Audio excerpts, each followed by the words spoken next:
তরমুজ তরমুজ কিনতে চলে গেছিলাম একদম নাগের বাজারের ওখানে। এইখানে একটা কাকু এত পাহাড় সমান তরমুজ বিক্রি করছিল, তো আমি একটা তরমুজ বেছে নিয়েছি।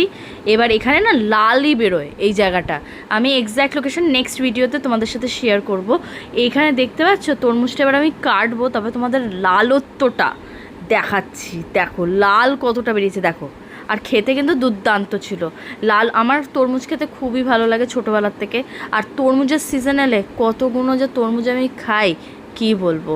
আমার এরম পিস পিস করে কেটে তারপরে তার সাথে চাট মশলা হতে পারে, এমনি শুধু হতে পারে, ঠান্ডা করে দারুণ লাগে।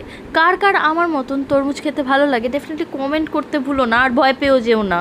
আমি কিন্তু এরমভাবেই ছুরি দিয়ে কাটি, আমি বটি দিয়ে একদম কাটতে পারি না। কারা কারা ছুরি দিয়ে কাটো আর কারা কারা বটি দিয়ে কাটো ডেফিনেটলি কমেন্ট করতে এটাও ভুলো না। তো দেখতেই পাচ্ছ লাল কতটা, আর খেতে আমি তার সাথে সাথে খেতে মানে এত ক্রেভিংস হচ্ছিলো তরমুজের যে তার সাথে সাথে আমি একটু খাচ্ছিলামও, আর মার জন্য আলাদা করে কেটে রাখছিলাম। আর খেতে আর দুর্দান্ত লাগছিল, এত মিষ্টি হয়েছিল। একটু লোভ দিয়ে দিলাম তোমাদেরও, তোমরাও তাড়াতাড়ি একদম চলে যাও আর খুব সুন্দরভাবে তরমুজ খাও। আর ডেফিনেটলি কমেন্ট করতেও ভুলো না। দেখো কতটা লাল আর এতটা সুন্দর খেতে ছিল। এখনও রেখে দিয়েছি, আবার পরেও হয়ে যাবে, আবার ওই কাকুটার থেকে নেব আর তোমাদের সাথে শেয়ার করব লোকেশনটা ডেফিনেটলি।